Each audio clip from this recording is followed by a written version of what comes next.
Ռուսական զորքերը վերահսկողություն են հաստատել Խարկովի մարզի Վոլչանսկի խոտարայ գյուղի նկատմամբ։ Ռազմագործողությունից կադրեր է հրապարակել Ռուսաստանի պաշտպանության նախարարությունը։ Ըստ ռուսական կողմի մեկ օրում Ուկրաինան ավելի քան 1100 զինծառայող է կորցրել։ Սևծովյան նավատորմը ոչնչացրել է 3 ուկրաինական անօդաչու նավակ, իսկ հոպը 12 կառավարվող ավիառումբ և 225 ուկրաինական ԱԹՍ։ Կիևը չի մեկնաբանել Մոսկվայի հերթական ռազմական հաղորդագրությունը։ Ուկրաինական կողմը ավելի վաղ հայտնել էր Խարկովի մարզում գտնվող Պեչեներժյան ջրամբարին 6 կառավարվող ավիառումբերով հարվածների մասին։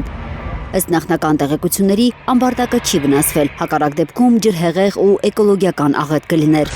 Ջրամբարը տարածաշրջանի խմելու և արդյունաբերական ջրի հիմնական աղբյուրն է։ Գիշերային հարձակումներից մեկ կին է զոհվել Զապորոժիեում, ռուսական ԱԹՍ-ների հարձակման տակ է եղել նաև Դնեպրը։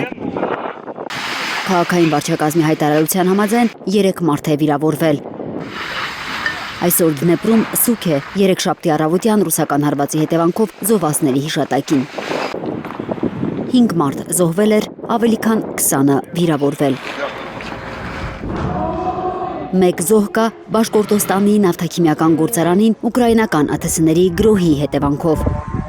Նահանգապետ Ռադի Խաբիրովը հայտնել է, որ Ստերլի տամակի գործարանում հրդեհ է բռնկվել խոցված ուկրաինական ԱԹՍ-ների բեկորներից։ Սրանից վատ չի կարող լինել, ասել է Զելենսկին գերմանական լրատվամիջոցներից մեկին տված հարցազրույցում։ Ուկրաինայի նախագահի խոսքով Կիևում Պատրիոտ հոպ համակարգերի հրթիռների մեծ դեֆիցիտ կա։ Նրա կարծիքով Իրանի շուրջ հակամարտությունը երկրորդ պլան է մղել Ուկրաինան։ Զելենսկիի գանգատները հնչել են այն պահին, երբ հայտնի է դարձել, որ Կիևն ու Բերլինը քննարկել են ռազմական աջակցության նոր փաթեթներ, որոնցով Գերմանիան Ուկրաինային հակաօդային պաշտպանության համակարգեր ու հեռահար զինամթերք կտա։ Ռազմական աջակցության մի փաթեթ էլ Լոնդոնն է խոստացել։ Մեծ Բրիտանիան հայտարարել է, որ նախատեսում է այս տարի Ուկրաինային մատակարարել մոտ 120,000 ԱԹՍ-ներ։ Պեկինից եվրոպական աշխարհամասին ռուսաֆոբության համար է մեղադրել Ռուսաստանի արտգործնախարարը։ Լավրովի խոսքով եվրոպական երկրները Լոնդոնի դիրիժորությամբ նոր ռազմական դաշինք են ստեղծում, առաջին ջութակ կարգելով Ուկրաինային։ Նոր դաշինք է մշակվում, որի հիմնական անդամը Ուկրաինան է։ Զելենսկին ուղիղ հայտարարում է, որ Ուկրաինան կպաշտպանի Եվրոպան Ռուսաստանից։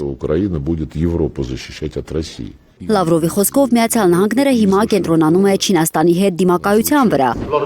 Ռուսաստանին զսպելու խնդիրը թողնելով եվրոպական երկրներին, այդպես ամերիկյան գանձարանը ազատելով հակամարտության վնասակար հետևանքներից։ Այդ ծանրությունը Եվրոպան կկրի։ Ծովինար Բարխուդարյան, Անի Ղանդիլյան, Հայլուր։